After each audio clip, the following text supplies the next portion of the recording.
verbo es una clase de palabra variable que nos expresa una acción. Por ejemplo, aquí vemos la acción de correr, gritar. ¿Qué otras más conocen? Es importante recalcar que no solamente nos dice una acción como gritar, correr, bailar, etcétera, ¿no? Las más simples que conocemos. También expresa una condición de un ser o la existencia misma. Por ejemplo, el existir, el ser, también es un verbo. Y los verbos también pueden expresar fenómenos de la naturaleza, como llover, amanecer, tronar, entre otros. Y en lo que nos vamos a centrar es en el tema de los verbos irregulares. Estos verbos que al parecer pueden tener un poquito de complicación, no es del todo. Vamos a ver unas pistas de cómo poder identificar cuándo un verbo es irregular y cuándo no lo es. Los verbos irregulares presentan modificaciones cuando se conjugan. Por ejemplo, vamos a ver dos partes que dividen al verbo, ¿vale? Y lo vamos a ver en la siguiente imagen. Con esta imagen de una plantita, vamos a ver que los verbos constan de dos partes, ¿va? Si ven abajo, pues vemos a la raíz de la plantita y arriba ya las hojitas.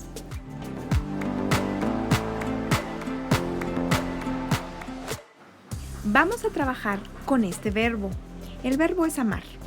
Bueno, vamos a dividirlo tanto en su lexema como en su morfema.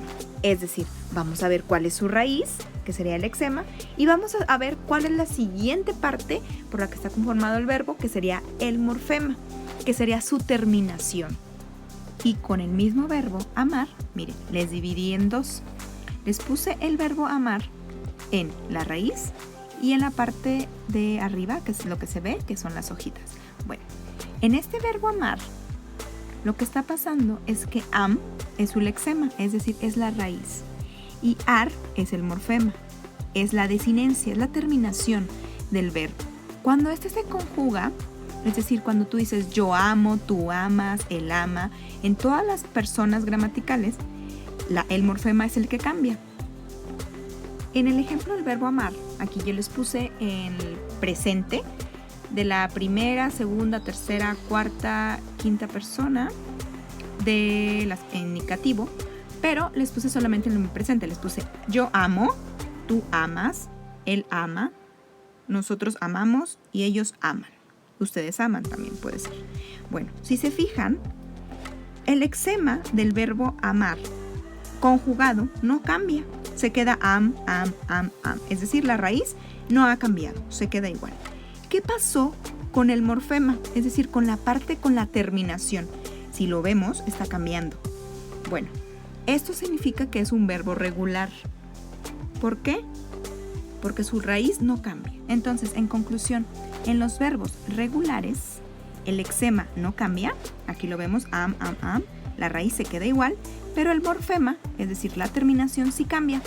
O, as, a, amos, an. Esto pasa en los verbos regulares. Vamos a ver qué pasa en los irregulares. Aquí vamos a ver la diferencia. Mismo ejemplo de la planta, pero ahora vamos a trabajar con el verbo caber y vamos a ver la diferencia. Vamos a saber si ese es regular o es irregular. En los verbos irregulares se presentan modificaciones tanto en su raíz, o sea, en su lexema, como en su desinencia, su terminación o llamado morfema también. Bueno, existen cambios cuando se conjugan. Se llaman irregulares porque no siguen el modelo de conjugación regular, ¿sí? Vamos a utilizar el ejemplo de caber. Cab viene siendo el lexema y el morfema.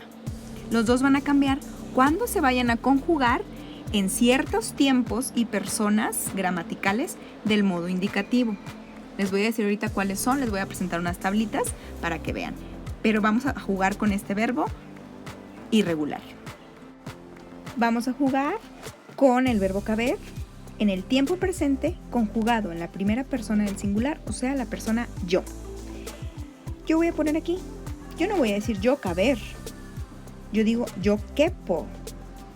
Y vean, quepo, yo quepo. El lexema, que es que, y el morfema, que es po, los dos cambiaron. Por eso, cuando se conjuga este verbo caber, nos damos cuenta que es un verbo irregular, porque yo no puedo decir yo cavo, ¿verdad?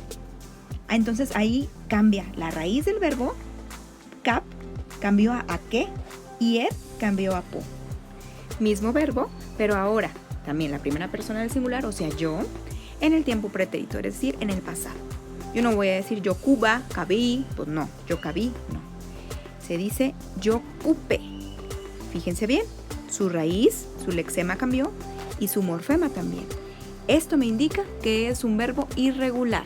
Entonces, verbo irregular es cuando tanto su raíz como su terminación cambian al conjugarse en la primera, en la segunda persona del singular y en la primera y tercera persona del singular también, cuando son los modos verbales tanto futuro o pasado. Pero bueno, por ahora quiero que identifiquen únicamente qué es el lexema y el morfema de un verbo, y que cuando estos dos cambian, significa que es un verbo irregular.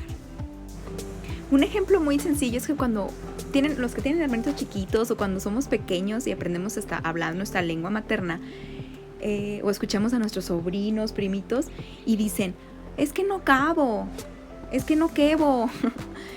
¿Por qué? Porque pues es normal que utilizamos normalmente los verbos regulares, entonces pues la conjugación es más sencilla. Pero cuando cambiamos un verbo irregular, la conjugación cambia. Ya no podemos decir igual como lo decimos con un verbo regular. Entonces, el verbo cambia totalmente. O sea, ya no tenemos las mismas letras, ya son otras. Entonces, es por eso también yo les decía alguna vez que hay que entenderlos muchos a los chiquititos cuando empiezan a hablar, porque pues dicen ese tipo. Quieren usar la regla de los verbos regulares al conjugarse, y pues no. Entonces, nosotros también tenernos mucha paciencia, porque pues la lengua materna del español pues no es sencilla, y el que nosotros hablemos español no significa que ya sabemos todas las reglas gramaticales, por eso hay que estudiarlas. Y bueno, espero que les haya gustado el video. Pronto nos vemos y les voy a mandar las tablitas en otro video para que vean la diferencia entre un verbo regular e irregular cuando se conjugan.